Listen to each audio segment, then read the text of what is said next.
Atención, este audiolibro animado es una producción intelectual registrada y una obra derivada creada por Audiolibros Prohibidos, IA. Todos los derechos sobre la traducción, narración, caracterización de voz, sincronización labial, animación y composición audiovisual están reservados internacionalmente. Que estrictamente prohibida cualquier forma de reproducción, distribución, modificación, extracción, realización de copias o uso comercial. No se otorga ningún tipo de autorización o permiso para su uso fuera de esta plataforma. Las infracciones serán perseguidas legalmente hasta las últimas consecuencias. Disfrute de esta obra única. Vicente Blasco Ibáñez, El préstamo de la difunta. Capítulo primero.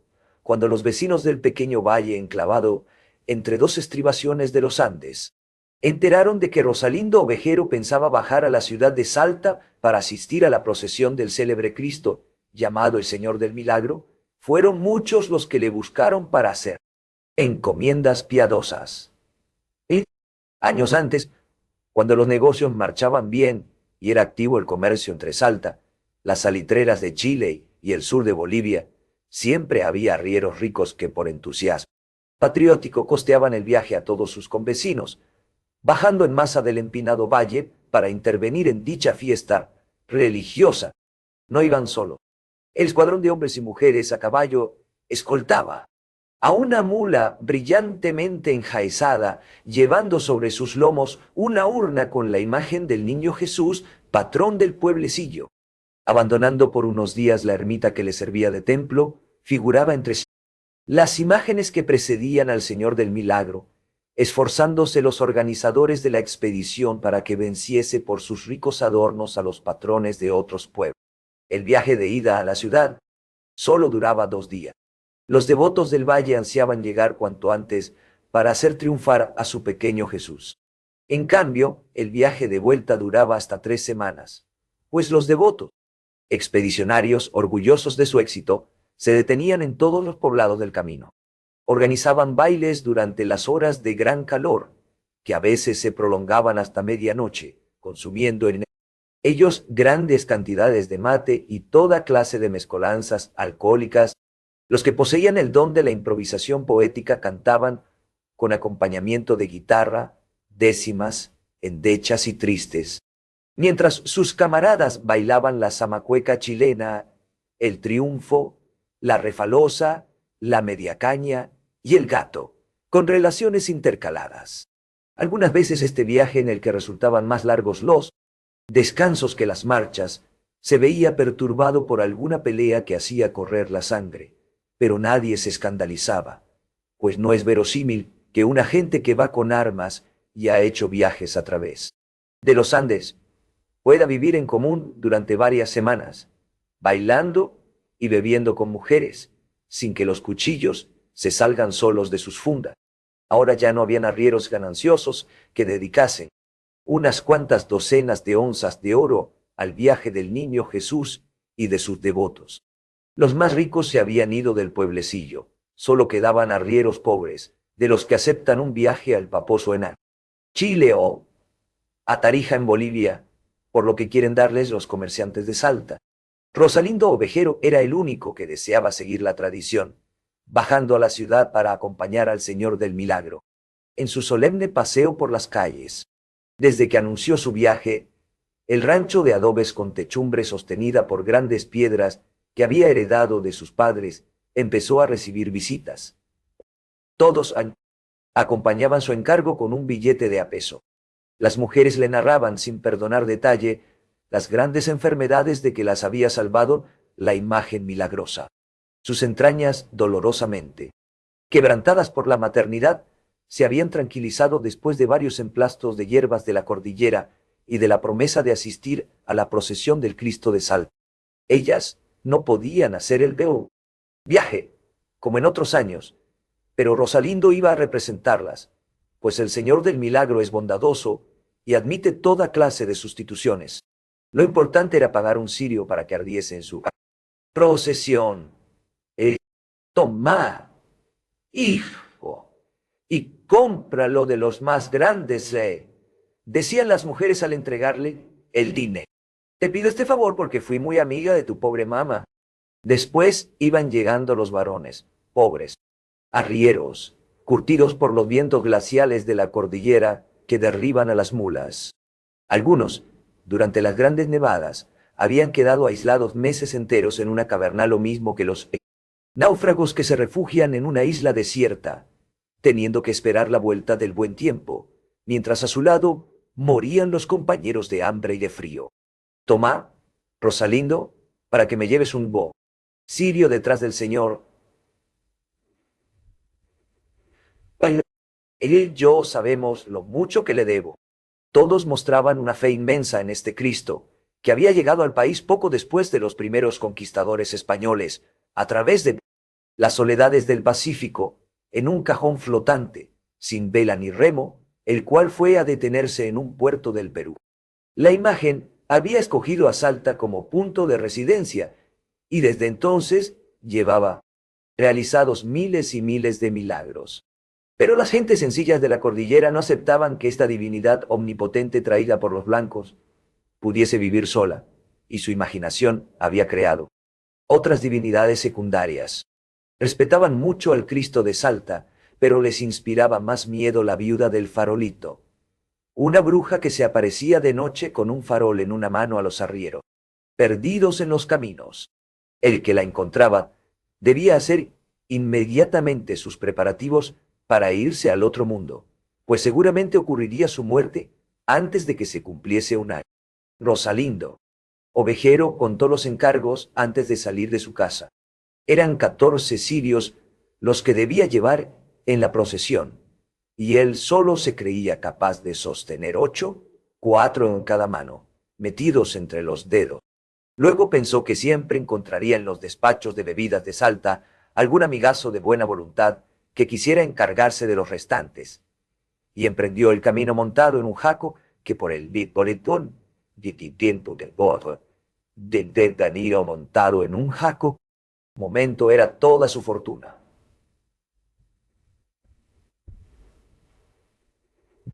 Para representar dignamente a los convecinos, pidió prestadas unas grandes espuelas que, según tradición, habían pertenecido a cierto gaucho salteño de los que a las ANS el asincar de ditis. Drigosanton, Diconga. Órdenes de Güemes combatieron contra los españoles por la independencia del país. Se puso el menos viejo de sus ponchos, de color de mostaza, y un sombrero enorme, por debajo de cuyos bordes se escapaba una melena lacia e intensamente negra, uniéndose a sus barbas de nazareno. La silla de montar tenía a ambos lados unas alas fuertes de correa, llamadas guardamontes, para librar las piernas. El jinete de los arañazos y golpes de los matorrales. De lejos, estas alas hacían del pobre Jaco una caricatura del caballo de las musas. Los dos orgullos del joven salteño eran su cabalgadura y su cara. Nombre Chautro. El nombre lo debía a una mestiza sentimental que había estudiado para maestra en la ciudad, llevando al pueblecito de los Andes el producto de sus desordenadas lecturas. Quiso crear una generación con arreglo a sus ideales poéticos, y a él le puso Rosalindo. A un hermano suyo que había muerto lo bautizó Idilio, y a una hermana que estaba ahora en Bolivia aconsejó que la llamase Zobeida, como la esposa del sultán de las 1001 noches. Rosalindo llegó a Salta el mismo día de la procesión. Era en septiembre, cuando empieza la primavera en el hemisferio austral, y las calles estaban impregnadas del perfume de flores que exhalaban sus viejos jardines. Volteaban las campanas en las torres de iglesias y conventos, esbeltas construcciones de gran audacia en un país donde son frecuentes los temblores del suelo. Punto. Un regimiento de artillería de montaña acantonado en Salta por el gobierno de Buenos Aires iba a dar escolta al Señor del Milagro. Los frailes de los diversos monasterios circulaban por las calles, de aspecto colonial, y por la antigua plaza de armas, rodeada de soportales lo mismo que una vieja plaza de España. Sobre algunas puertas quedaba aún el escudo, de piedra, revelador del orgullo nobiliario de los que construyeron el caserón en la época que aún no había nacido la República Argentina, y el país era gobernado por los representantes de la monarquía española. Se presentó Vejero puntualmente en la iglesia a la hora de la procesión. Desfilaron primeramente las diversas imágenes de los pueblos con su acompañamiento de devotos. Habían venido estos, de muchas leguas de distancia, bajando las montañas como rosarios de hormigas multicolores. Los hombres, al abandonar su caballo con alas de cuero y lazo formando rollo a un lado de la silla, marchaban con una torpeza de centauro, haciendo resonar a cada paso sus enormes espuelas. Con el sombrero sostenido por ambas manos y la cabeza inclinada, precedían humildemente a sus imágenes. Confundidos entre ellos, pasaban sus chicuelos envueltos en ponchos rayados de rojo y negro, y sus mujeres, gordas y lustrosas mestizas, que parecían vestidas de máscaras a causa de sus faldas de goldedo, colores chillones, verde, rosa o escarlata. Las cofradías de la ciudad eran las que escoltaban al Cristo milagroso. Las señoritas de Salta iban de dos en dos, siguiendo las banderas y estandartes, llevados por unos frailes ascéticos que parecían escapados de un cuadro de Zurbarán. Todas estas jóvenes aprovechaban la fiesta para estrenar sus trajes primaverales, blancos, rosa, de suave azul, o de color de fresa. Cubrían sus peinados con enormes sombreros de altivas plumas. En una mano llevaban una vela rizada y sin encender, envuelta en un pañuelo de encajes, y con la otra se recogían y ceñían al cuerpo la falda, marcando al andar sus secretas amenidades. Esta devoción primaveral no tenía un rostro compungido. Las señoritas alzaban la cabeza para recibir los saludos de la gente de los balcones o acogían con ligera sonrisa las ojeadas de los jóvenes agrupados en las esquinas. La emoción religiosa solo era visible en la muchedumbre rústica que ocupaba las aceras. Gentes de tez cobriza, ademanes humildes y voces cantoras y dulzonas. Pinto pin, disqui ponto quentano ken dulzonas. Las mujeres iban cubiertas con un largo manto negro, igual al de las chilenas, los hombres con un poncho amarillento y ancho sombrero, duro y serio, rígido como si fuese un casco. Todos se conmovían, hasta llorar, viendo entre las nubes de incienso de los sacerdotes y las bayonetas de los soldados al Cristo prodigioso clavado en la cruz, sin más vestido que un hueco faldellín de terciopelo con togas. Detrás de la imagen arcaica desfilaba lo más interesante de la procesión, el ejército doliente de los que deseaban hacer pública su gratitud al Señor del milagro por los favores recibidos. Eran chinitas de juvenil esbeltez y frescura jugosa, con una vela en la diestra y un manto negro sobre la falda hueca de color vistoso y amplios volantes. Por debajo de las rizadas enaguas aparecían sus pies desnudos, pues habían hecho promesa al Cristo de seguir descalzas durante la procesión. Pasaban también ancianas apergaminadas y rugosas como debía ser la viuda del farolito, que lanzaban suspiros y lágrimas contemplando el dorso del milagroso Señor. Y revueltos con las mujeres desfilaban los gauchos de cabeza trágica, barbudos, melenudos, curtidos por el sol y las nieves, con el poncho deshilachado y las botas rotas. Muchas de estas botas parecían bostezar, mostrando por la boca abierta de sus puntas los dedos de los pies, completamente libres. Ni uno solo de estos jinetes de perfil aguileño, andrajosos, fieros y corteses, dejaba de llevar con orgullo grandes espuelas. Antes morirían de hambre que abandonar su dignidad de hombres a caballo. Todos atendían a las pequeñas llamas que palpitaban sobre sus puños cerrados, cuidando de que no se apagasen.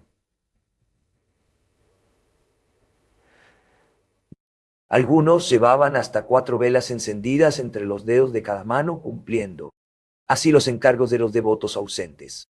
Rosalindo figuraba entre ellos, y un amigo que iba a su lado era portador de los 6 cirios restantes.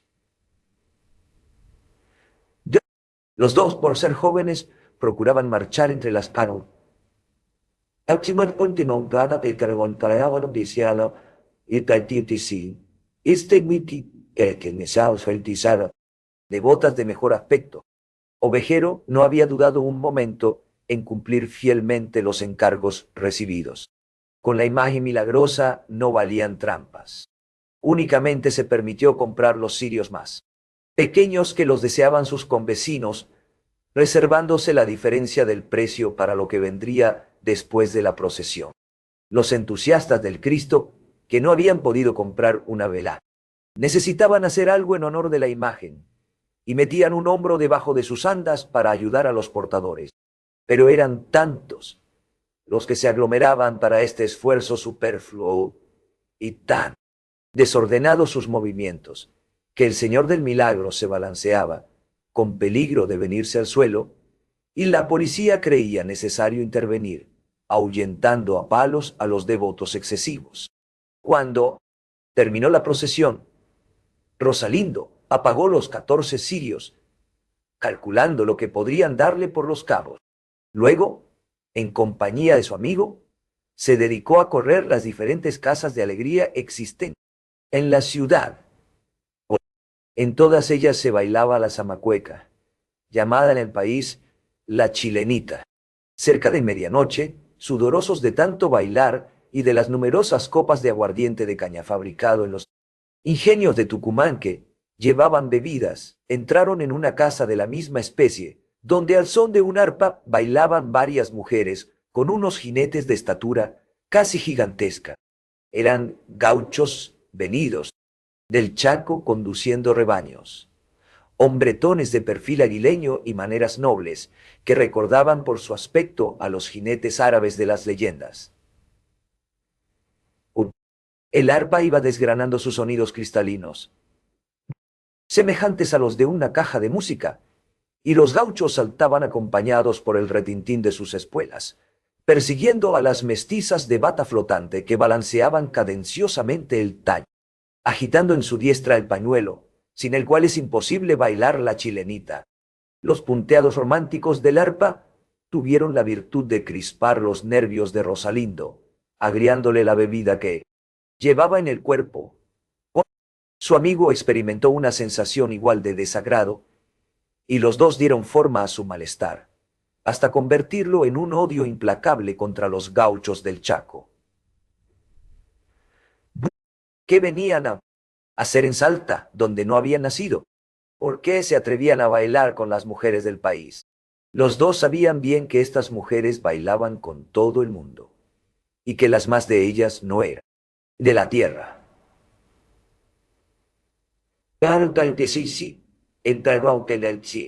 Pero su acometividad necesitaba un pretexto, fuese el que fuese, y al poco rato, sin darse cuenta de cómo empezó la cuestión, se vieron con el cuchillo en la mano frente a los gauchos del Chaco, que también habían desnudado sus facones. Hubo un herido. Chillaron las mujeres. El hombre del arpa salió corriendo llevando a cuestas su instrumento, que gimió de dolor al chocar con la silla. Rejas salientes de la calle. Acudieron los vecinos y llegaron al fin los policías, que rondaban esta noche más que en el resto del año, conociendo por experiencia los efectos de la aglomeración en la fiesta del Señor del Milagro. Rosalindo se vio con su amigo en las afueras de la ciudad, al perder la excitación en que le habían puesto su cólera y la bebida. Creo que lo has matado, hermano, dijo el de compañero.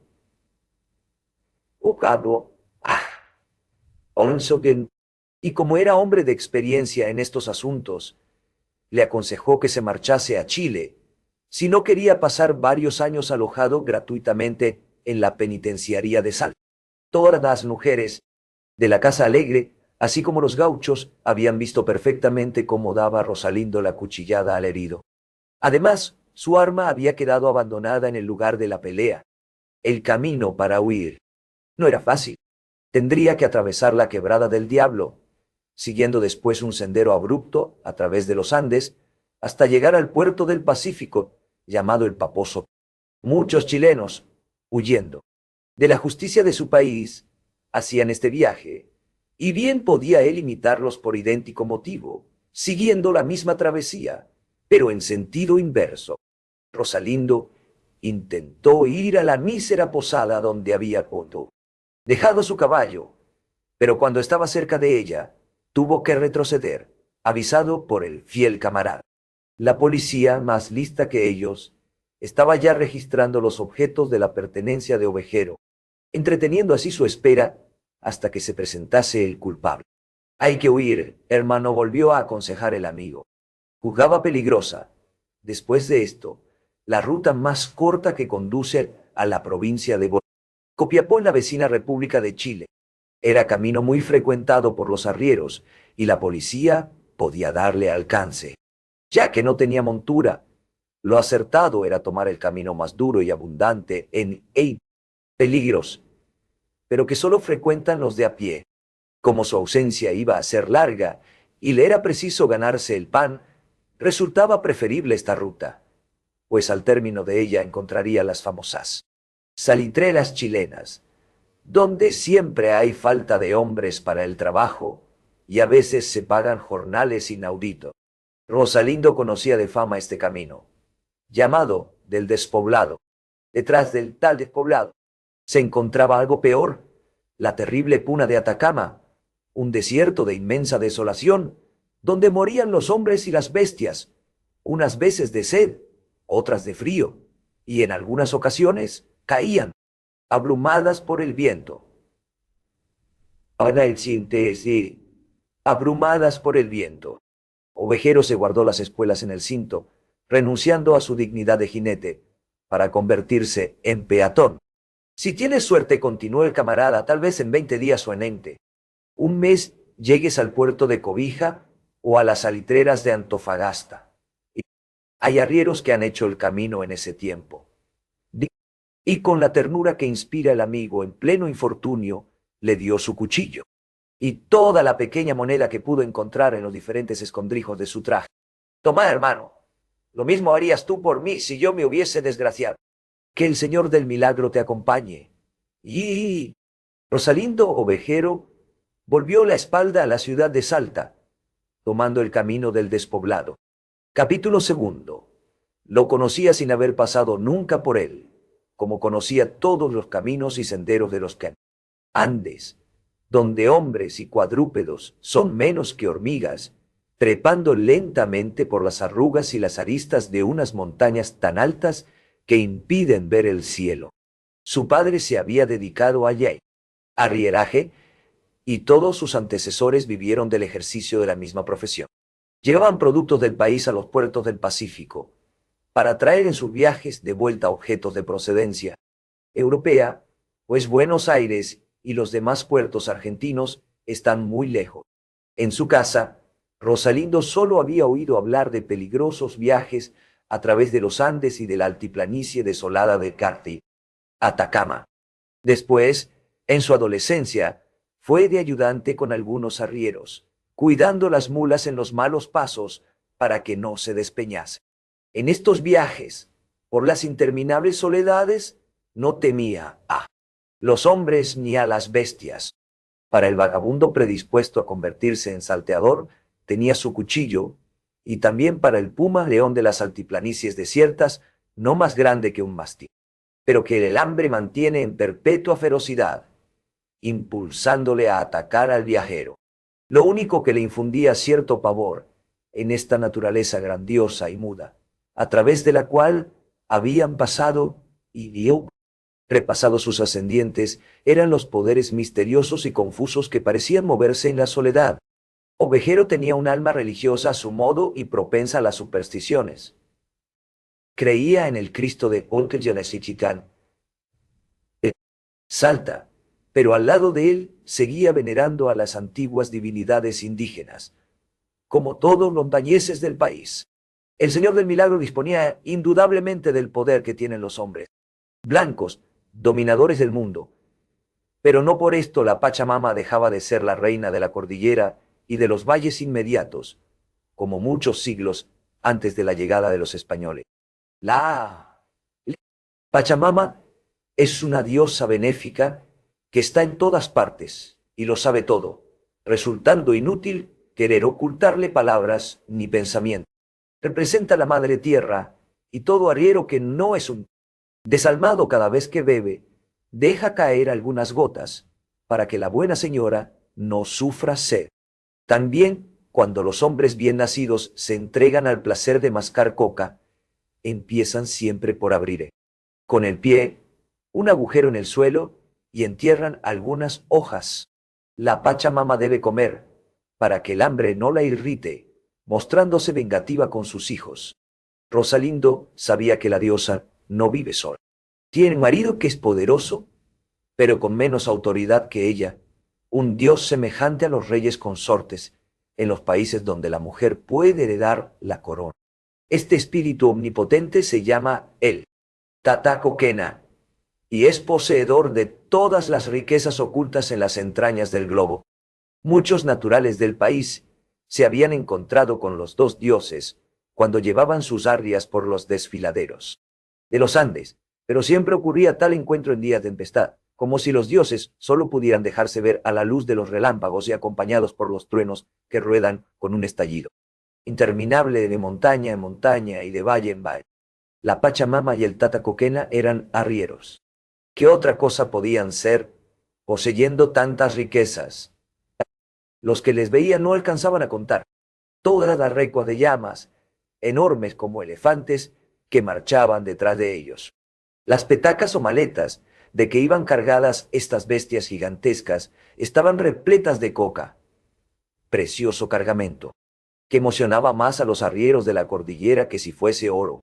Los del país no conocían riqueza que pudiera compararse con estas hojas secas y refrescantes, de las que se extrae la cocaína y que suprimen el hambre y la sed. El padre de Rosalindo se había encontrado algunas veces con la Pachamama en tardes de tempestad, describiendo a su hijo como eran la diosa y su consorte, así como el lucido y majestuoso aspecto de sus recuas. Pero siempre le ocurría este encuentro después de un largo alto en el camino, en unión de otros arrieros, que había sido celebrado con fraternales libaciones. Al emprender su marcha por el despoblado, pensó Rosalindo al mismo tiempo en el Cristo de Salta y en la Pachamama. Oh, las dos sangres que existían en él le daban cierto derecho a solicitar el amparo de ambas divinidades. Entre sus antecesores había un tendero español de Salta, y el resto de la familia guardaba los rasgos étnicos de los primitivos indios calchaquis. Si le abandonaba uno de los dioses, el otro por rivalidad le protegería. Después de esto se lanzó valerosamente a través del despoblado. Los más horrendos paisajes de la cordillera conocidos por él resultaban lugares deliciosos comparados con esta altiplanicie. La tierra solo ofrecía una vegetación raquítica y espinosa al abrigo de las piedras. A veces encontraba montones de corias metálicas y ruinas de pueblecitos y capillas, sin que ningún ser humano habitase en su proximidad. Eran los restos de establecimientos mineros creados por los conquistadores españoles cuando se extendieron por estos yermos, en busca de metales preciosos. Tanto los indios calchaquíes se habían sublevado en otro tiempo, matando a los mineros, destruyendo sus pueblos y cegando los filones auríferos, de tal modo que era imposible volver a encontrarlos. El paisaje se hacía cada vez más desolado y aterrador.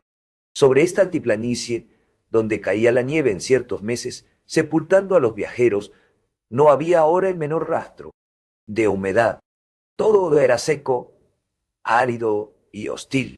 Las riquezas minerales daban a las montañas colores inauditos. Había cumbres verdes, pero de un verde metálico. Otras eran rojas o anaranjadas.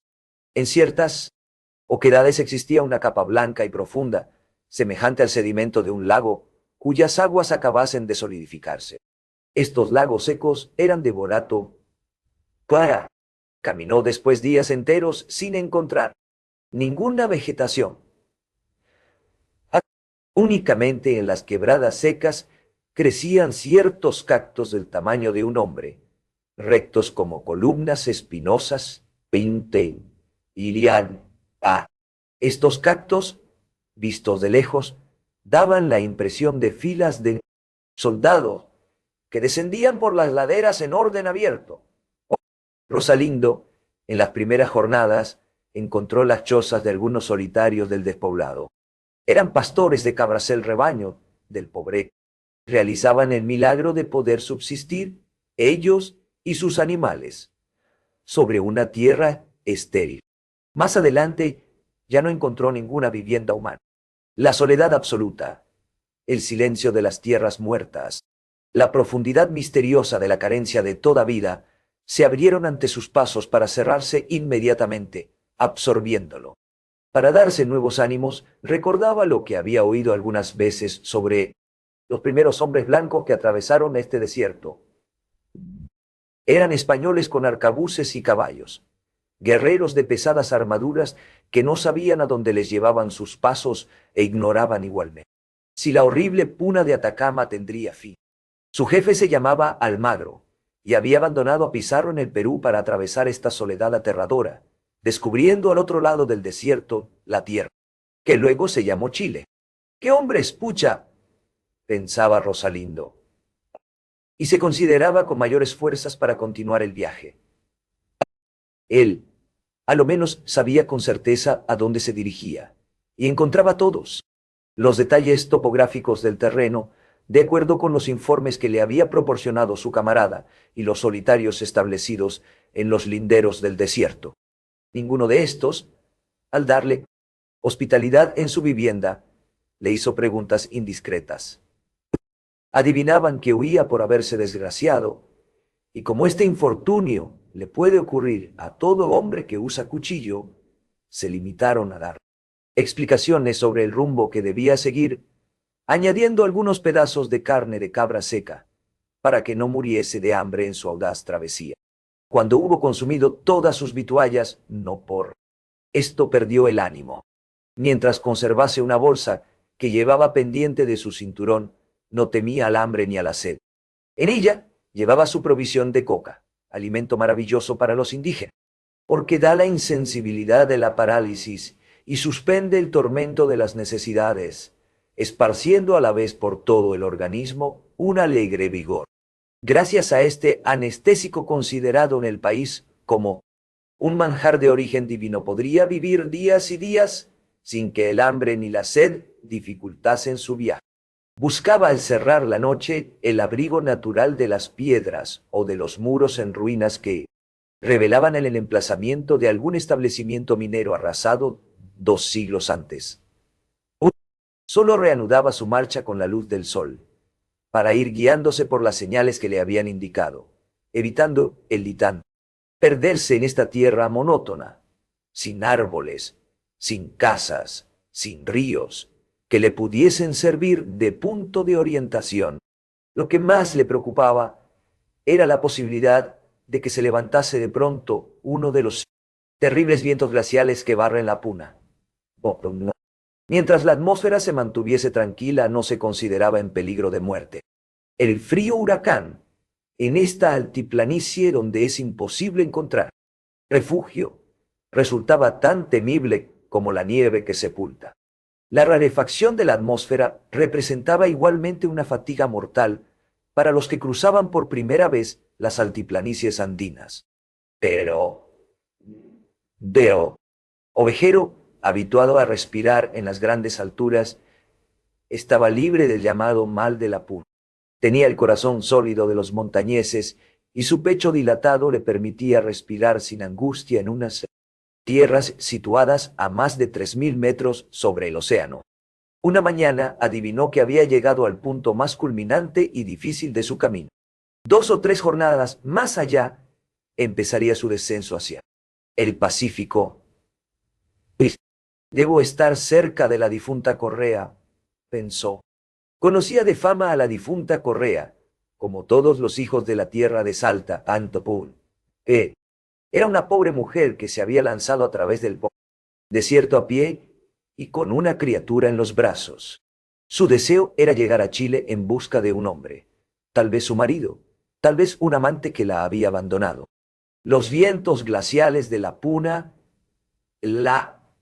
glaciales, envolvieron en lo más alto de la planicie, y ella y su criatura, refugiadas en una oquedad del suelo, murieron de frío y de hambre. Meses después la descubrieron otros viandantes en el mismo estado. Que se acabase de morir, pues los cadáveres se mantienen en las secas alturas de la puna, en una conservación absoluta que parece desafiar a la muerte.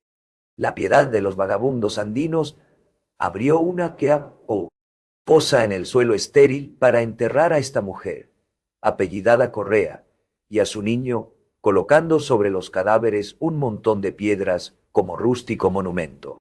Se extendió por todo el país la fama de cada distinta nach os apeucianicar, dexiani, la difunta Correa. Eran muchos los que habían muerto en los senderos de la altiplanicie, llamados travesías, pero ninguno de los vagabundos fallecidos podía inspirar el mismo interés novelesco que esta mujer.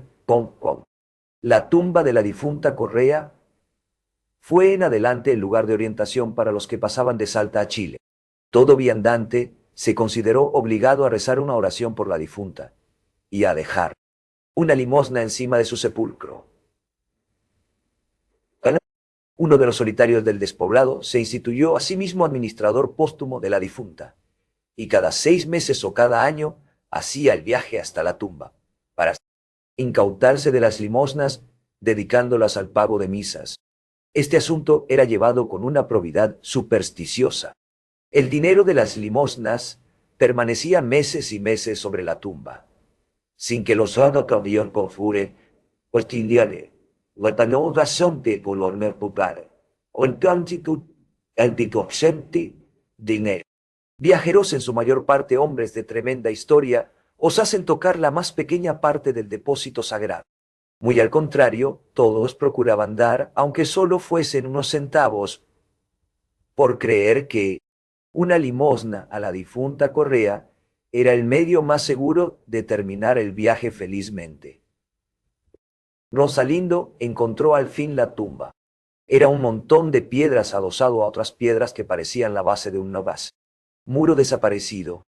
2 maderos negros y resquebrajados por el viento formaban una cruz, y al pie de ella había una vasija de hojalata, un antiguo bote de carne en conserva venido de Chicago a la América Austral para acabar sirviendo de cepillo de limosnas sobre la sepultura de una mujer. Ovejero examinó su interior. Una piedra gruesa depositada en el fondo del bote servía para mantenerlo fijo sobre la tumba y que no lo arrebatase el viento. Al levantar la piedra, su mirada encontró el dinero de las limosnas, unos cuantos billetes de a peso y varias piezas de níquel. Tal vez había transcurrido un año sin que el administrador de la muerta viniese a recoger las limosnas. El gaucho conocía su deber y se apresuró a cumplirlo. Con el sombrero en la mano, rezó todas las oraciones que guardaba en su memoria desde la niñez. ¡Pobre difunta Correa! Luego, buscó en su cinto, a través de diversos objetos, el pañuelo anudado, en cuyo interior guardaba toda su moneda. Sacó a luz lo que poseía. Únicamente le quedaban 3 pesos con algunos centavos. Durante los primeros días del viaje había tenido que pagar en algunos altos del camino, pues los habitantes de las chozas no eran simples pastores como los del desierto, y se ayudaban para vivir dando posada a los arrieros. Le quedaba muy poco para hacer una limosna espléndida. Pensó también con inquietud en lo que le esperaba. Al otro lado del desierto, cuando ya no estuviera solo, y al encontrarse entre los primeros hombres, renacieran otra vez las exigencias y los gastos de la vida social. Necesitaba dinero para continuar su viaje por tierra civilizada, para subsistir antes de que encontrase trabajo, y la cantidad que poseía no era suficiente. Empezaba a olvidarse, abismado en estos cálculos, de la difunta y de todo lo que le rodeaba, cuando un personaje inesperado le hizo volver a la realidad con su inquietante aparición. No estaba solo en el desierto. Vio al otro lado de la fila de piedras, en forma de muro, un perro enorme que gruñía, con la piel dorada cubierta de manchas de rojo oscuro. Vio también al hacer un movimiento este animal, que tenía cabeza de gato, con bigotes hirsutos y unos ojos verdes que esparcían reflejos dorados. Rosalindo conocía a esta bestia y no le inspiraba miedo. Era un puma que parecía dudar entre la audacia y el temor, entre la cometividad y la fuga. El hombre lo espantó, con un alarido feroz, enviándole al mismo tiempo un peñascazo que le alcanzó en una pata. La fiera huyó en el primer momento, pero se detuvo a corta distancia. Aquel terreno lo consideraba como suyo. Sin duda permanecía junto a la tumba todo el año, por ser este el lugar más frecuentado en la soledad del desierto, resultándole fácil el nutrirse con los despojos de las caravanas o el sorprender a un hombre o a una bestia de carga en momentos de descuido. Al quedar lejos, no quiso Rosalindo hostilizarle por segunda vez. Veía en él a un guardián de la tumba. Hasta pensó, supersticiosamente, si este felino de la altiplanicie, mezcla de león y de tigre, tendría algo del alma de la difunta, pues en los cuentos del país había oído hablar muchas veces de espíritus de personas que continúan su existencia dentro de cuerpos de animales.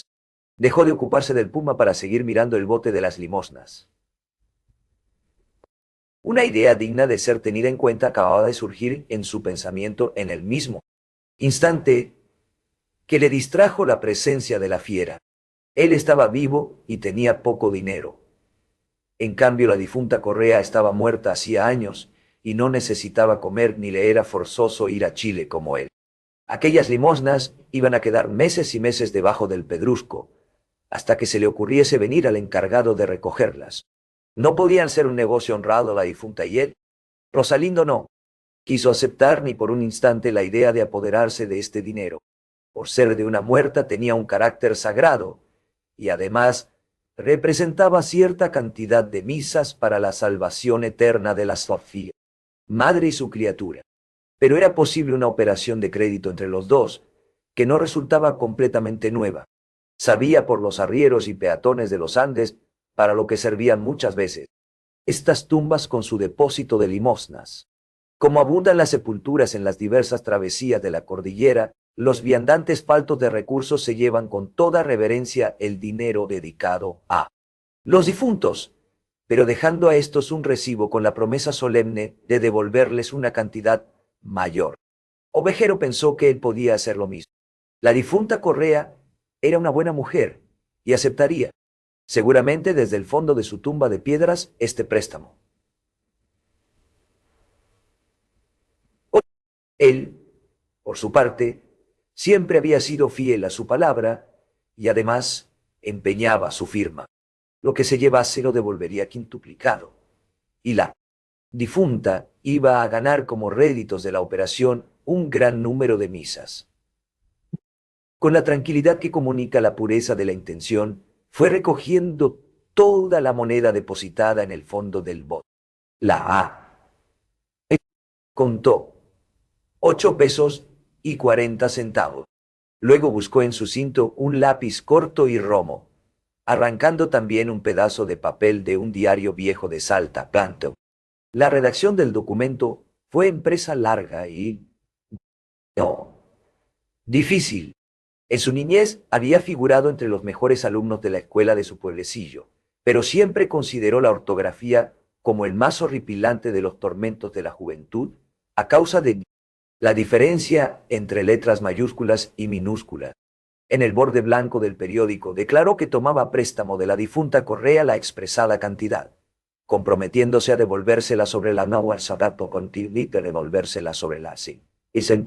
Misma tumba en el plazo de un año, y para hacer más solemne su compromiso, metió en cada palabra 2 o 3 mayúsculas. Después puso su firma, Rosalindo Ovejero, con las letras todo lo más grandes que le permitió la escasez del papel. Cuando se hubo guardado el dinero en el cinto, depositó su recibo en el fondo del bote, colocando la piedra exactamente sobre él, para que en ningún caso pudiera llevárselo el viento. Nada le quedaba que hacer allí. Ahora que se veía con más dinero para afrontar la existencia entre los hombres civilizados, deseaba salir cuanto antes del desierto. El puma se caucó.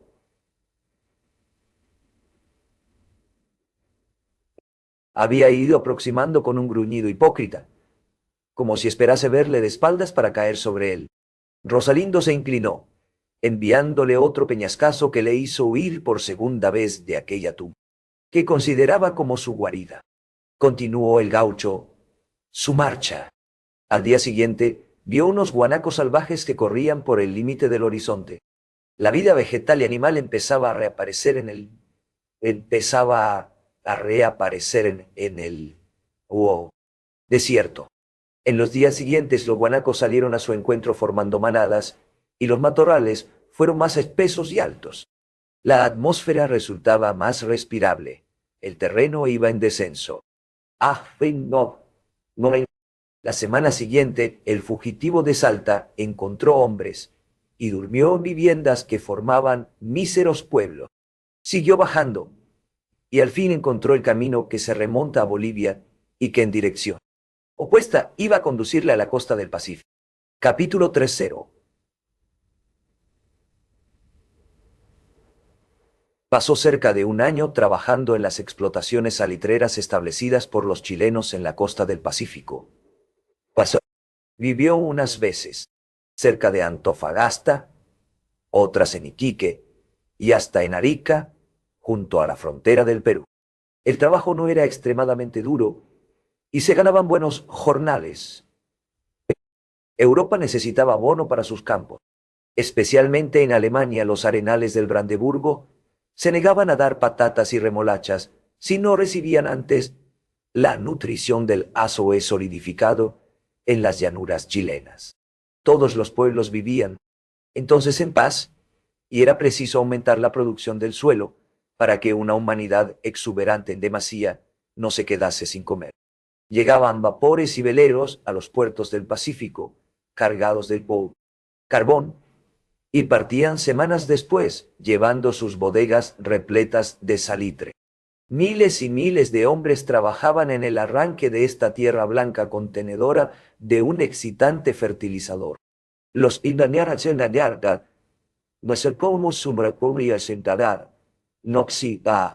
brazos eran pagados con generosidad y el dinero corría abundantemente. Rosalindo celebró como una protección de la suerte el haber huido de su país natal, librándose para siempre de su pobre y ruda profesión de arriero. En pocas semanas ganó lo que al otro lado de los Andes le hubiese costado un año de trabajo. Además, su existencia era mucho más fácil y dulce en esta tierra de emigración. Hombres de diversos países trabajaban en las salitreras y casi todos ellos vivían sin familia, pudiendo gastar alegremente sus considerables jornales. De aquí que, en días de fiesta, los obreros de gustos alcohólicos se entregasen a las más desordenadas fantasías en los cafés y los despachos de licores. No sabían cómo acabar su dinero en esta tierra de vida improvisada y escasas diversiones. Algunos disparaban sus revólveres, escogiendo como blanco las botellas alineadas en la anaquelería detrás del mostrador. Era un lujo destrozar a tiros las botellas de champaña traídas de Europa, pagándolas luego a unos precios que hubiesen escandalizado a muchos ricos. Otros, para beber un simple vaso de vino, hacían abrir la espita de un tonel, dejando que chorrease en su vaso durante mucho tiempo, lo mismo que una fuente, perdiéndose enormes cantidades de líquido. Luego pagaban con orgullo, delante de todos, para que se enterasen de su vanidad. Con estas fantasías y otras menos confesables, engañaban su tedio en este país abundante en dinero, pero de aspecto entristecedor. La riqueza estaba en la profunda capa de salitre que cubría el suelo, pero esta tierra blanca que servía para fertilizar los campos de Europa no toleraba aquí ninguna vegetación. Una esterilidad valiosa pero triste rodeaba las nuevas poblaciones. El mayor lujo de los ricos era tener en sus casas unas cuantas macetas de flores. El agua para su riego había costado tan cara como los vinos más célebres. Las interminables recuas de mulas, al acarrear del interior a los puertos las cargas de salitre, parecían acordarse melancólicamente de los campos donde habían nacido, con árboles, hierbas y arroyos. En las casas inmediatas a los caminos de esta tierra estéril, los dueños evitaban pintar sus cercas de verde, pues los pobres animales engañados por el color, empezaban a roer los barrotes de madera, tomándolos por vegetales surgidos del suelo. Rosalindo acabó por adquirir el mismo aspecto. De los obreros del país, ya no quedaba nada en él del gaucho salteño. Se había cortado las melenas y transformado su traje. Además, siguió con atención, en los diversos lugares de su trabajo, predicaciones de algunos obreros procedentes de Europa que hablaban contra las compañías salitreras, incitando a los compañeros a la revuelta. Pero una huelga seguida de incendios y saqueos fue sofocada inmediatamente por los soldados chilenos con abundante empleo de ametralladoras, lo que devolvió la prudencia a Rosalindo y a la mayoría de sus camaradas. Cuando llevaba 8 meses trabajando, experimentó una gran alegría al encontrarse con un hombre de su país que deseaba regresar a Salta. La vida de este hombre en las salitreras había sido menos agradable y fructuosa que la de Vidoqueción. Ovejero. Trabajó y ganó buenos jornales en los primeros meses, pero era jugador, y todas sus ganancias se quedaron en las llamadas casas de remolienda. Al final, sus deudas y sus continuas peleas le obligaban a abandonar el país. Rosalindo, por ser un compatriota, atendió todas sus peticiones de dinero. Él no era jugador. Su vicio dominante había sido siempre la bebida. Y aquí que ganaba mucho, podía satisfacerlo con largueza, lo mismo que un caballero. Al saber que su compatriota iba a volver a Salta por la puna de Atacama, el gaucho, que era hombre de honor, incapaz de olvidar sus compromisos, pensó en la antigua deuda, que le preocupaba con frecuencia, y hasta algunas noches le había quitado el sueño. Mientras obsequiaba a su compatriota en un café de Antofagasta, le fue explicando su asunto. Tú pasarás por donde la difunta Correa, ¿no es eso, hermano? Pues, pues bien, cuando llegues a su sepultura, le dejas bajo la piedra estos 30 pesos. Ella me dio 8 y unos centavos, pero hay que ser rumboso con los que nos favorecen. Y además, la pobre tal vez está necesitada de misas. Pidió también a su camarada que retirase el recibo escrito en un pedazo de periódico que había dejado en la tumba, o que fuese en busca del encargado de recoger las limosnas para pedirle el tal documento. Los asuntos de dinero deben llevarse con limpieza, sobre todo si hay muertos desaltando. Así no, la noticia, cada 5, a que no hay muertos por medio. Cuando el camarada tuviese el recibo en su poder, debía enviárselo por correo para su tranquilidad, y le entregó unos cuantos pesos más por la molestia que le pudiese ocasionar el encargo. Transcurrieron varios meses. Rosalindo trabajaba todos los días como un obrero de buenas costumbres. A pesar de que había sido hombre de pelea, evitaba las cuestiones en este mundo compuesto, de gentes bravas y de todas procedencias, que para ir a ganarse el jornal llevaban siempre el cuchillo y el revólver. Él deseaba únicamente que le dejasen embriagarse en paz. De día trabajaba en la salitrera y de noche se emborrachaba en algún cafetín predilecto, hasta que ganaba su alojamiento tambaleándose o lo llevaba hasta él un compañero casi a rastras. De pronto se sintió enfermo. El médico, un joven recién llegado de Santiago, atribuyó su dolencia a los excesos alcohólicos, pero él creía saber mejor que este chileno presuntuoso cuál era la verdadera causa de su enfermedad. Dormía mal y su sueño estaba cortado por terribles visiones. Esta vida de alucinación dolorosa había empezado para él cierta noche en que se dirigía a su casa completamente ebrio. Una mujer le salió al paso. Una mujer enjuta de carnes, con la tez algo cobriza y unos ojos grandes, negros, ardientes. Iba envuelta en un manto oscuro que había perdido su primer tinte y era del color llamado ala de mosca.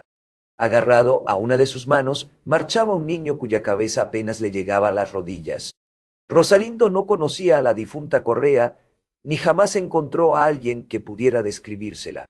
Pero al verla Ah, esta mujer por primera vez quedó convencido de su identidad. Tom era la difunta Correa. No podía ser otra. Aquellos ojos, aquel niño que la acompañaba. Se quitó el sombrero con la misma expresión, reverente que cuando había rezado ante su tumba. ¿En qué puedo servirla, señora? Dijo. ¿Qué desea de mí? La mujer permaneció muda, y sus ojos redondos, de un ardor oscuro, le miraron fijamente.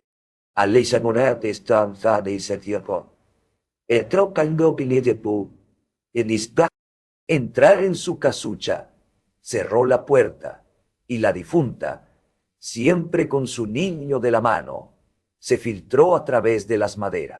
Dormía Rosalindo en una pieza grande con 7 compañeros más, pero aquella, hembra dolorosa, como venía del otro mundo, y todos los seres de allá dan poca importancia a las preocupaciones morales de la tierra, se metió entre tantos hombres, sin vacilación, permaneciendo erguida junto a la cama de Ovejero.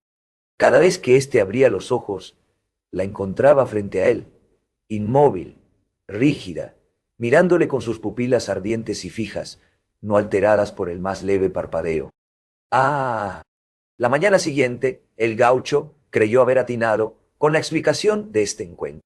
La pobre difunta había venido indudablemente a darle las gracias por los enormes réditos con que había acompañado la devolución del préstamo. Si permanecía muda y con aquellos ojos que infundían espanto, era porque las almas en pena no pueden mirar de distinto modo. Afirmado en esta creencia, no experimentó sorpresa alguna cuando en la noche siguiente, al regresar ebrio de su cafetín, tropezó con la enlutada y su niño cerca de la casa. Por segunda vez se quitó el sombrero, gangueando sus palabras con una amabilidad de borracho. No tiene usted nada que agradecerme, señora. La palabra es palabra, y lo que siento es no haber podido enviarle más para que la digan misas. El año que viene, cuando algún amigo mío vaya para allá, tal vez le haga otra remesa. Pero la mujer parecía no oírle y continuó fijando en él sus ojos inmóviles, mientras la cara del niño, una cara de muerto, se agitaba, con el temblor de un llanto sin lágrimas y sin ruido.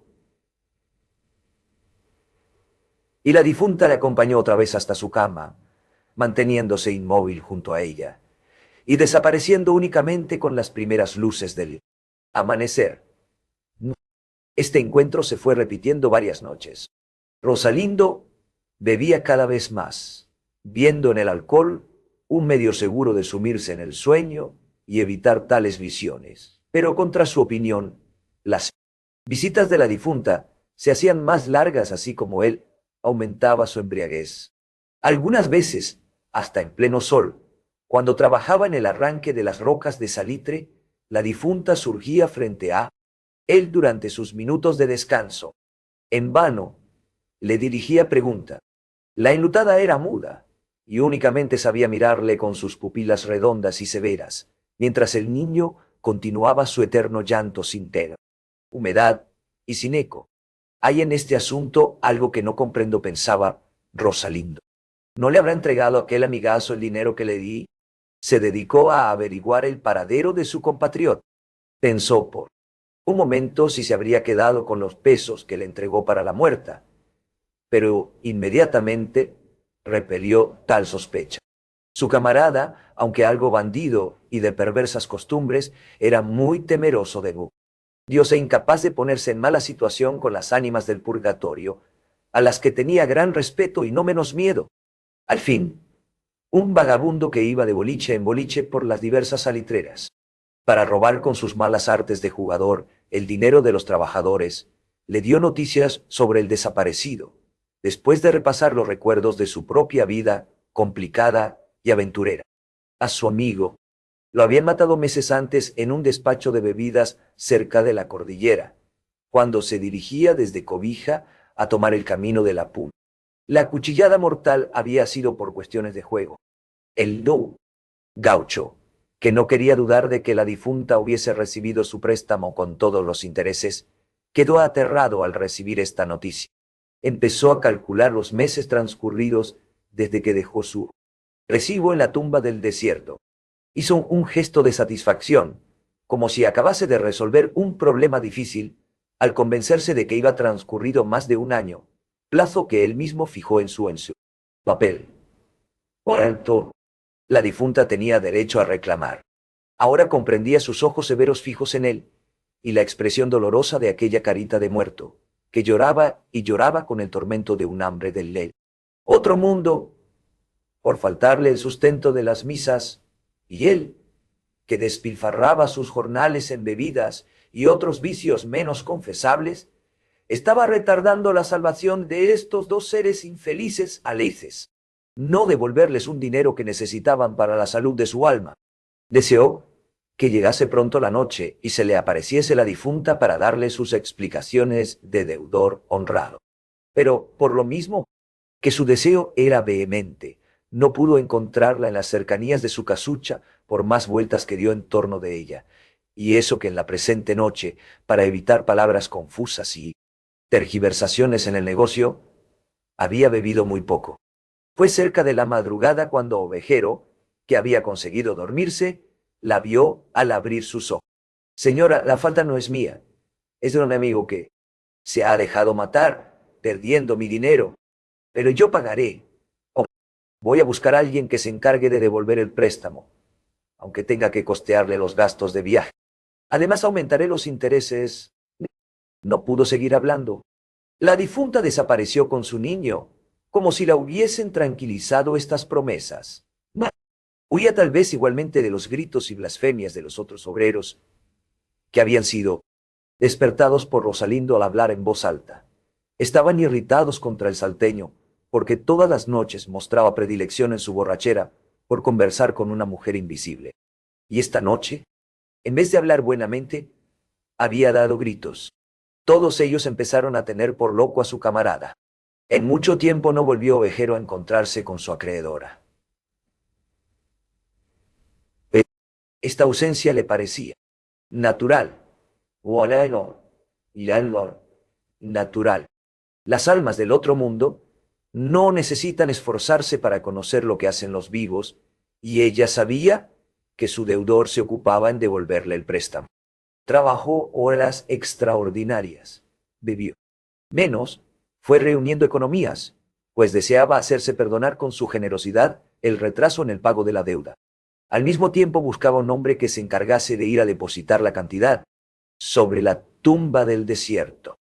Por más averiguaciones que hizo en los diversos campamentos salitreros, y por más que escribió a los camaradas que tenían otros puertos del Pacífico, no pudo encontrar un tipo de asises entre la vecindad y la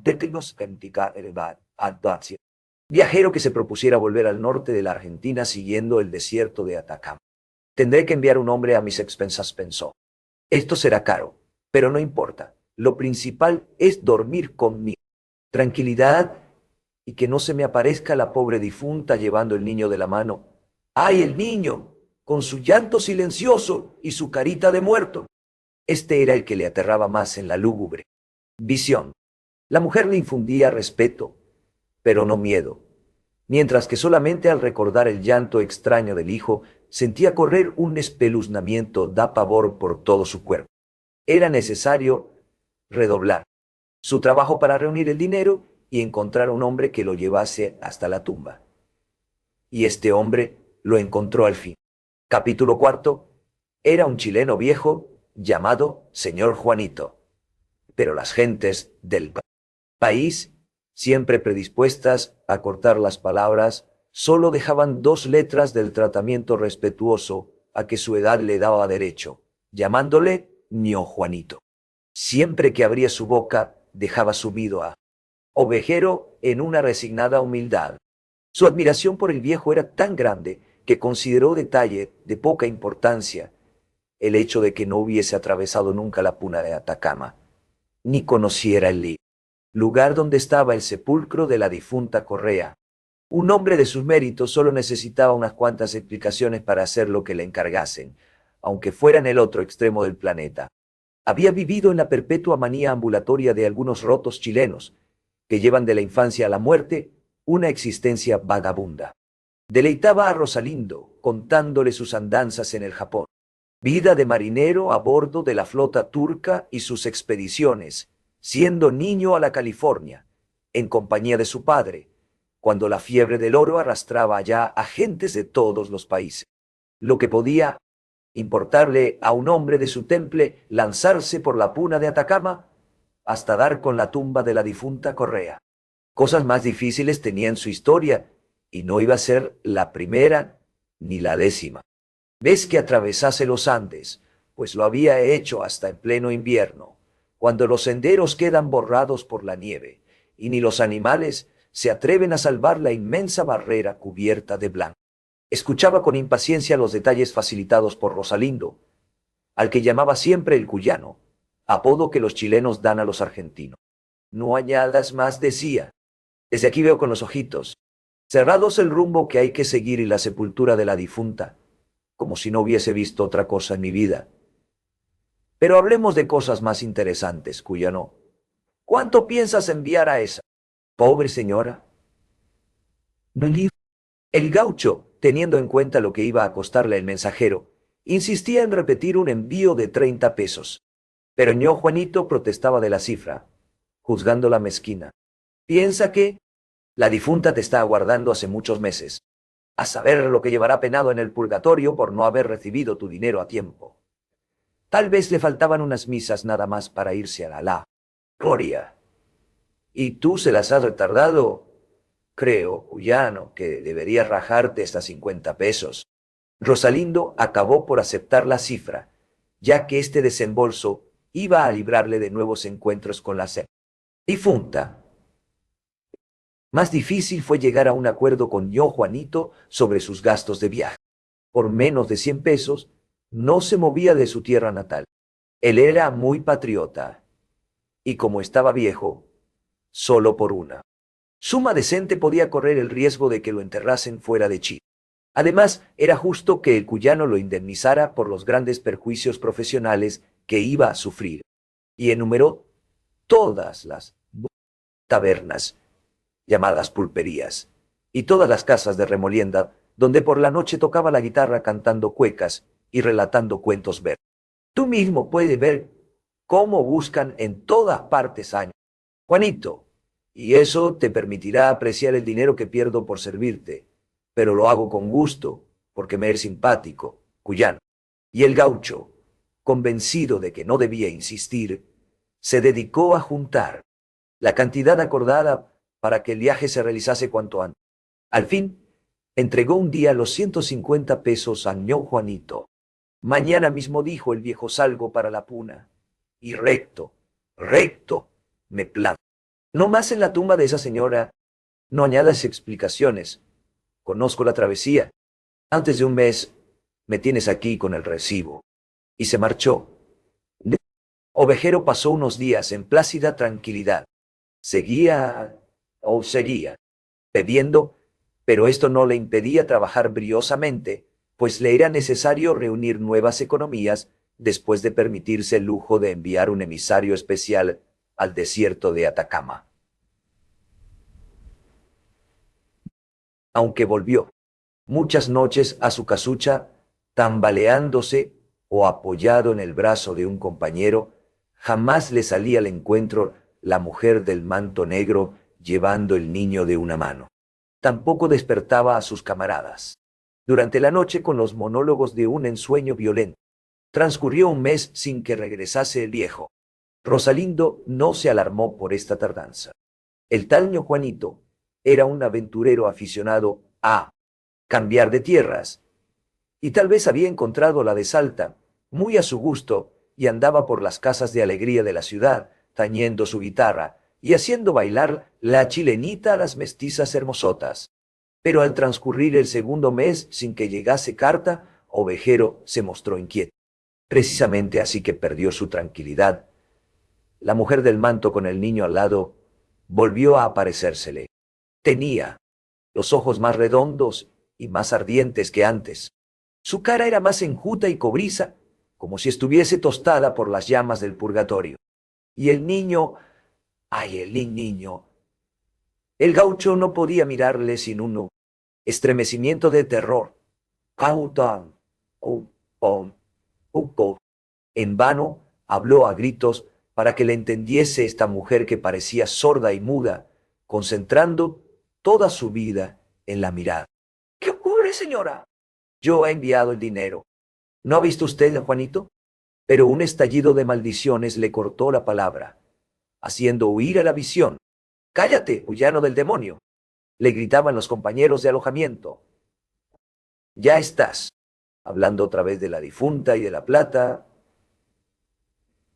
¿Es que mataste a alguna mujer allá en tu tierra antes de venirte aquí? Al día siguiente, Rosalindo estaba tan preocupado que no acudió al trabajo. Algo, algo. Pasa que yo no sé si, decía. ¿Habrán matado a ño Juanito, lo mismo que mataron al otro? Como necesitaba adquirir noticias del ausente, se fue al puerto de Antofagasta, donde el viejo chileno tenía numerosos amigos. Le bastó hablar con uno de ellos para convencerse de que ño Juanito no había muerto y estaba a estas horas en pleno goce de su salud y su alegría vagabundas. La misma persona empezó a reír cuando el cuyano le habló de la marcha audaz del viejo a través de la puna de Atacama. Ya no tenía piernas ño Juanito para tales aventuras terrestres, y por eso sin duda había preferido embarcarse con dirección al sur en uno de los vapores chilenos que hacen las escalas del Pacífico. Según las últimas noticias, él y su guitarra vagaban por Valparaíso, para mayor delicia de los marineros que frecuentan las casas alegres. Rosalindo lamentó que Valparaíso no estuviese más cerca, para interrumpir las cuecas cantadas por el viejo con una puñalada igual a la que le había hecho. Huir de Salta.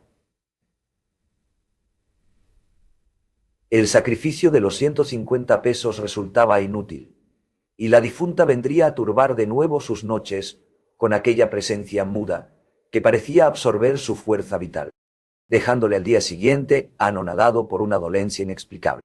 Acudió fielmente la muerta a esta cita que él mismo le había dado en su imaginación. Todas las noches le esperó en el camino, entre el café y su alojamiento, deslizándose luego en este, a pesar de que el gaucho se apresuraba a cerrar la puerta, dándose con ella en los talones. Imposible librarse de su presencia y de la de aquel niño, cuya cara de muerto seguía espantándole a través de sus párpados cerrados. Tendré que ir yo mismo, se dijo con desesperación. Debo hacer ese viaje, aunque me siento enfermo y sin fuerza. Es preciso, es preciso. Pero retardaba el momento de la partida, por flojedad física y por la atracción de un país en el que ganaba desahogadamente el dinero, y no se sentía perseguido por los hombres. Acabó por familiarizarse con la terrible visión que le esperaba todas las noches. Cuando por casualidad estaba menos ebrio y la mujer del manto y su niño tardaban en presentarse, el gaucho experimentaba cierta decepción. Una noche, con gran sorpresa suya, no vio a la difunta y a su pequeño. Permaneció despierto en su cama hasta el amanecer, aguardando en vano la terrible visita. Va a venir, pensaba, encontrando incomprensible esta ausencia, mientras en torno de él roncaban los compañeros exhalando un vaho alcohólico. La tranquilidad de la noche acabó por infundirle un nuevo miedo, más intenso que todos los que llevaba sufrido. Adivinó que iba a pasar algo extraordinario, algo inconcebible, cuyo misterio aumentaba su pavor. Y así fue. A la noche siguiente, una mujer le esperaba, en el mismo lugar donde otras veces había salido a su encuentro la difunta Correa. Pero esta mujer no estaba envuelta en un manto negro, ni la acompañaba un niño. Avanzó sola hacia él, y al estar cerca, sacó un brazo que llevaba oculto en la espalda, mostrando pendiente de la mano una luz. Rosalindo la reconoció, aunque no la había visto nunca. Era la viuda del farolito, y al mismo tiempo era también la difunta Correa. El brazo seco y verdoso, que parecía interminable, se extendió ante él, sirviendo de sostén a un farol rojizo que empezó a balancearse, y sintiendo el empujón de una fuerza irresistible, el gancho marchó hacia su alojamiento, iluminado por la linterna danzante, que esparcía en torno un remolino de manchas sangrientas y fúnebres harapos. ¡Ah! Entró en la casa, y la luz, tras de él, se tendió en la cama, y el farol quedó inmóvil ante sus ojos. Más allá de su resplandor columbró en la penumbra el rostro de la viuda, que era el mismo de la difunta, pero no inmóvil, severo, sino maligno, con una risa devoradora. Al fin el hombre empezó a gritar, tembloroso de miedo. Yo pagaré. Es la falta de los otros. Pero, por Dios, apague el farol, que yo no vea esa luz. Y como en las noches anteriores, los durmientes se despertaron lanzando juramentos. Mas a pesar de sus protestas, Rosalindo siguió viendo a la viuda del farolito y su terrible luz. ¡Ahí! ¡Ahí! Gritaba, despavorido, señalando el invisible fantasma. Las camaradas convinieron en la necesidad de obligar a este loco a que buscase otro alojamiento, pero la expulsión no impresionó gran cosa a Rosalindo. Para lo que le quedaba de vivir allí, ya que era imposible hacer llegar hasta la tumba de su acreedora el dinero prestado, iría él mismo a pagar su deuda. Inmediatamente abandonó el trabajo e hizo sus preparativos de viaje. El tiempo no era propicio para emprender la travesía de la cordillera por el desierto de Atacama. Iba a empezar el invierno. Pero Rosalindo movía la cabeza de un modo ambiguo cuando le aconsejaban que desistiese del viaje. Los otros no podían adivinar que su resolución no aceptaba demoras. La viuda del farolito era una bruja implacable, y su aparición significaba un plazo mortal. El que la encontraba debía perecer antes de un año. Pero él tenía la esperanza de que si iba a pagar su deuda inmediatamente la amenaza quedaría sin efecto. ¿Cómo podría castigarle una oportunidad de contartenía bruja después de haber cumplido su compromiso? La falta de voluntad, consecuencia de su embriaguez, le hizo demorar el viaje algunas semanas. Sus compañeros de alojamiento toleraban que continuase, entre ellos con la esperanza de que partiría de un momento a otro. Transcurrió el tiempo sin que volvieran a presentarse la enlutada con el niño, ni la viuda con el farol. Ovejero bebía, y su embriaguez no se poblaba de visiones. Pero una noche dio un alarido de hombre asesinado que despertó a sus camaradas. No veía a nadie, pero unas manos ocultas en la sombra tiraban de una de sus piernas con fuerza sobrenatural. Hasta creyó oír el crujido de sus músculos y sus huesos. A pesar de que los amigos rodeaban su cama, las manos invisibles siguieron tirando de la pierna, mientras él lanzaba rugidos de suplicio. En la noche siguiente se repitió la misma tortura, acabando con la quebrantada energía del gaucho. Sintió un terror pueril al pensar que este suplicio podía repetirse. Todas las noches se acordaba de lo que había oído contar sobre los tormentos que la justicia aplicaba en otros siglos a los hombres. Iba a perecer descuartizado por aquellas manos invisibles que le oprimían como tenazas, tirando de sus miembros hasta hacerlos crujir. No dudó ya en emprender el viaje. Necesitaba ir a la tumba del desierto, no solo para recobrar su tranquilidad, le era más urgente, aún librarse del dolor y de la muerte. Malvendió todos los objetos que había adquirido en su época de abundancia. Cuando no sabía en qué emplear los valiosos jornales, cobró varios préstamos hechos a ciertos amigos y de los que no se acordaba semanas antes. Así pudo comprar víveres y una mula vieja considerada inútil para el acarreo del salitre. Y los dueños de las pulperías enclavadas en la vertiente de los Andes sobre el Pacífico le vieron pasar hacia la puna de Atacama con su mula decrépita, pero todavía animosa. Tenía la energía de los animales humildes que hasta el último momento de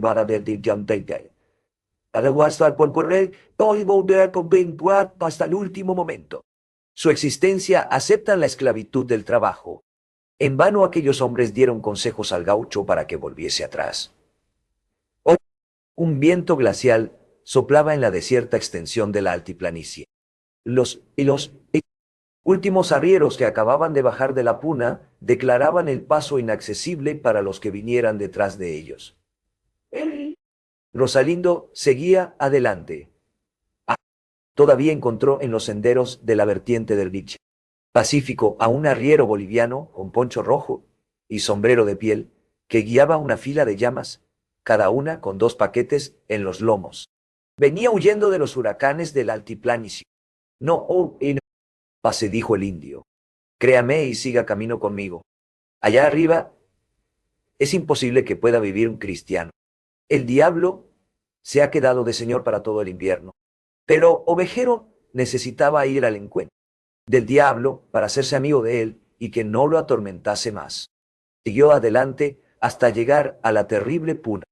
Entró en el inmenso desierto sin agua y sin vegetación. Se infundía valor comparando su viaje actual con el que había hecho 2 años antes. Ahora no iba solo.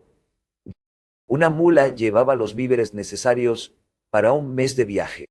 Además podía montar en ella al sentirse cansado por ser, actualmente, sus jornadas más largas que cuando pasó a pie por estos mismos sitios. Pero, ¡ay!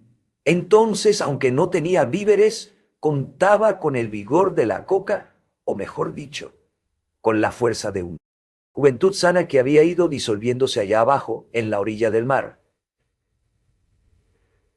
Le envolvieron los huracanes fríos de la altiplanicie, que parecían levantados por las alas de aquel demonio glacial, señor, del desierto, de que hablaba el indio boliviano.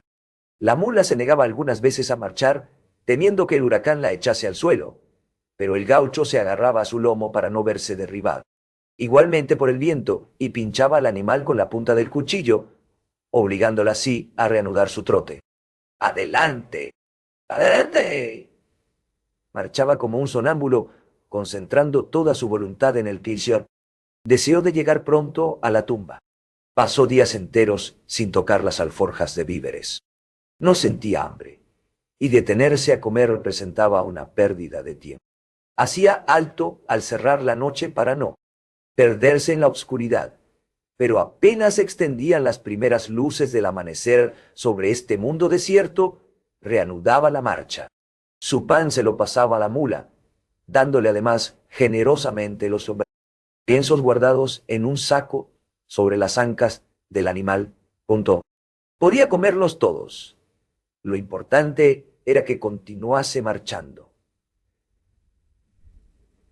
Pero una mañana, en mitad de la jornada, cuando Ovejero se creía cerca de la tumba, el animal dobló sus patas y acabó por tenderse en el suelo. Fue inútil que lo golpease. Y al fin, comprendiendo que no podría contar más con su auxilio, el hombre siguió adelante. Volvería al día siguiente para recoger lo que aún quedaba en las alforjas. Por el momento, lo urgente era llegar hasta la difunta Correa.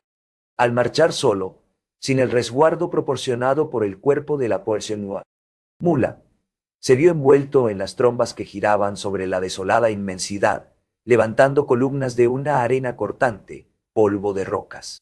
Repetidas veces tuvo que tenderse, no pudiendo resistir el empuje de los torbellinos. En una de ellas, sintió que el viento tiraba de sus piernas poniéndolas verticales, mientras él se mantenía agarrado a un pedrusco. Era tal su voluntad de avanzar que marchó a gatas, aprovechando los intervalos entre las ráfagas.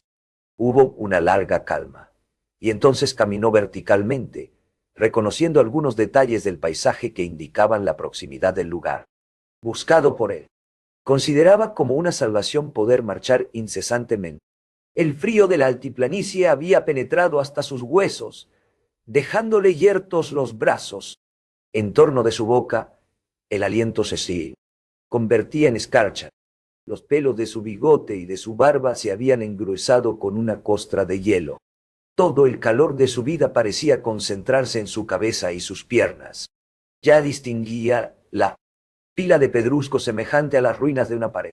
Después vio el montón que formaba la tumba y los 2 maderos en cruz. Empezaba a soplar de nuevo el huracán cuando llegó ante el rústico mausoleo. del desierto. Pero el gaucho parecía insensible a las ferocidades de la atmósfera y de la tierra. Toda su atención la concentraba en sus ojos y vio al pie de la cruz el mismo bote que servía para recoger las limosnas, la misma piedra que ocupaba su fondo para sostenerlo, todo igual que 2 años antes. Únicamente la vasija tenía su metal más oxidado, y tal vez la piedra que la sujetaba no era la misma. Al fin, ¿cómo había deseado este momento? Intentó quitarse el sombrero antes de hablar con la difunta, pero no pudo. No tenía manos, ni tampoco brazos. Pendían de sus hombros, pero ya no. Eran de él. Consideró como un detalle insignificante permanecer con el sombrero calado y quiso hablar. Pero aunque hizo un esfuerzo extraordinario, no salió de su boca el más leve sonido. Tampoco dio importancia a este accidente. Su pensamiento no estaba mudo, y bastaría para que él y la difunta se entendiesen. «Aquí estoy», difunta Correa dijo mentalmente. «He tardado un poco, pero no fue por mi culpa. Bien lo sabe usted y su hijito. Traigo el préstamo con los intereses que le prometí. Son 40 pesos. No he podido traer más. Me ha sido imposible juntar más. Fue a sacarlos de su cinto para que los viese la difunta, depositándolos después bajo la piedra, en el mismo lugar donde dejó su recibo, pero sus manos le habían abandonado. Hizo un esfuerzo desgarrador, sin conseguir tampoco que sus brazos se moviesen. Muertos para siempre. La misma parálisis había empezado a extenderse por sus piernas al quedar inmóviles, sin el cálido aceleramiento de la marcha. De pronto, se doblaron y cayó de rodillas. Luego, sin saber por qué, y contra el mandato de su voluntad, que le gritaba, «¡No te tiendas! ¡No te entregues!», se fue acostando lentamente, como si la tierra tirase de él, él proporcionándole una voluptuosidad dolorosa, tensa. Quería dormir, pero al mismo tiempo el deseo de dejar bien claras las cuentas le hizo continuar sus explicaciones mentales. Él había traído el dinero. ¿Por qué no quería aceptarlo la difunta? «Le digo, señora», continuó, «que no fue culpa mía. Me engañaron todos los que yo envié cuando era tiempo. Pero, ¿es que no quiere usted escucharme?». Notó repentinamente que alguien le oía. Un ser viviente había surgido entre las piedras de la tumba y avanzaba hacia él, arrastrándose. Esta manera de moverse no le pareció extraordinaria. También él vivía, en este momento, a ras de tierra. Como le era imposible levantar su cabeza del suelo, oyó cómo se aproximaba aquel ser viviente, pero sin poder verlo. Debía ser la difunta Correa, que, apiadada de su inmovilidad, había abandonado la tumba para tomarle el dinero del cinto. Junto, lo reconta, eso es el pecado tinto que si es cante. Altera y son de cinto, dice, el que no se entiende. Tal vez venía con ella la viuda del farolín. Escuchó también cierto ruido de dilatación semejante al bostezo de un hambre, larga y fiera. Pensó, con un estremecimiento mortal, si estas dos larvas implacables se arrastrarían hacia él para chupar su sangre, adquiriendo de este modo un nuevo vigor que les permitiera seguir apareciéndose a los hombres. Algo enorme y oscuro se interpuso entre su cara y la luz del desierto invernal. El gaucho vio unos ojos redondos junto a sus propios ojos, que parecían mirarse en el patrón. Ni el chico o de convertirse en el diletito y de segura, y dicen andante el entón, el site, fondo de sus pupilas. Se acordó de las miradas fijas y ardientes de la difunta. Estas tenían el mismo fulgor amenazante, pero no eran negras, sino verdes y con reflejos dorados. Inmediatamente sonó a un lado de su cráneo un rugido que retumbó para él como un trueno capaz de conmover todo el desierto.